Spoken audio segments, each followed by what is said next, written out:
Listen if you... The lovely lady from ECAF, East Kent Against Fracking, that has seen off the frackers, Julie Wassmer.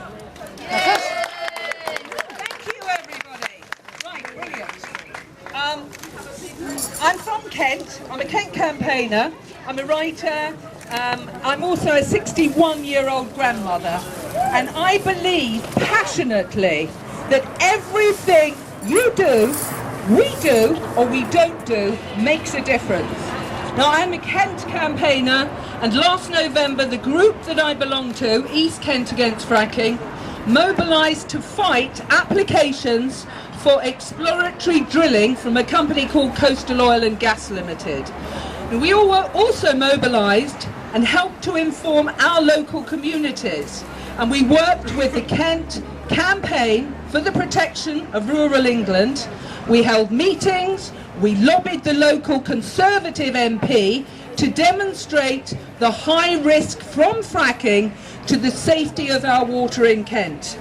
Now, I met with that same Conservative MP, Charlie Elphick, in Westminster, a stone's throw from where I'm standing right now, in fact, and I asked why he should take notice of Energy Minister Michael Fallon's order to Conservative MPs in the Daily Telegraph not to be picky, not to oppose applications from fracking companies in their constituencies because of local people's concerns. That day, I showed that MP an article from a Sevenoaks newspaper, which is Fallon's own constituency, stating that he would support his own constituents if they opposed drilling applications in Sevenoaks. And Charlie Elphick asked me to leave that article with him. What happened in Kent was that Charlie Elphick did come on side. He could not ignore the opinion of a respected CPRE hydrogeologist that drilling would run an unacceptably high risk of irreversibly contaminating the aquifer that supplies up to 90% of Kent's water. Now, in turn, Charlie Elphick met with the Environment Agency and demanded more information from Coastal Oil and Gas as to how they would protect that aquifer. And if they didn't do so, the Environment Agency warned that they would be minded to object to those applications. What happened? Did that company comply? Did they produce information for the Environment Agency? No, they did not. They backed off and they withdrew those applications. Thank you. People of Kent, that was a victory. That company had absolutely no answer at all for the Environment Agency. And the important point here is that if the people of Kent had not fought that company, they could be drilling now and for the 52 weeks of the year that they had applied for.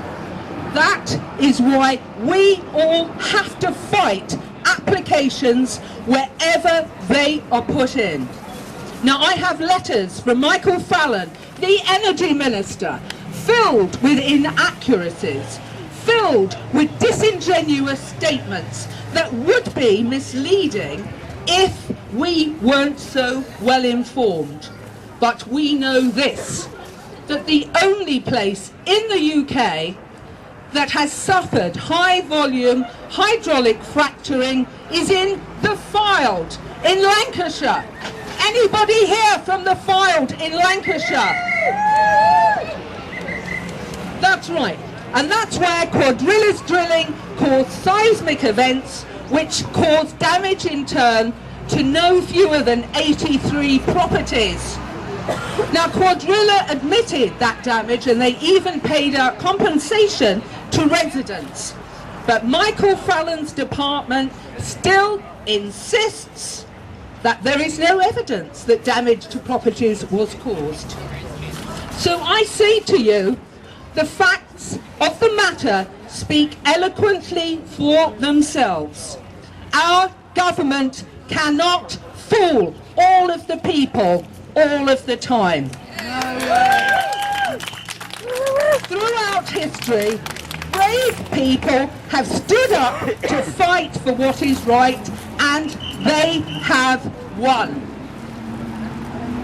What we know about fracking: there is no cheap energy solution with fracking. There are alternatives. Fracking will damage our environment, our health, and our children's health. And that's why this event is important. This is Mothers Against Fracking. Yeah. Governments should be custodians for the well-being of their citizens in the same way that we, each of us, are custodians for our own children. But instead, David Cameron protects and nurtures this shocking industry which remains intent on wringing the last of the filthy fossil fuels from our earth in the most brutal of manners. But we stand in their way. Just over a week ago, the industry's Shale Gas Forum took place in London.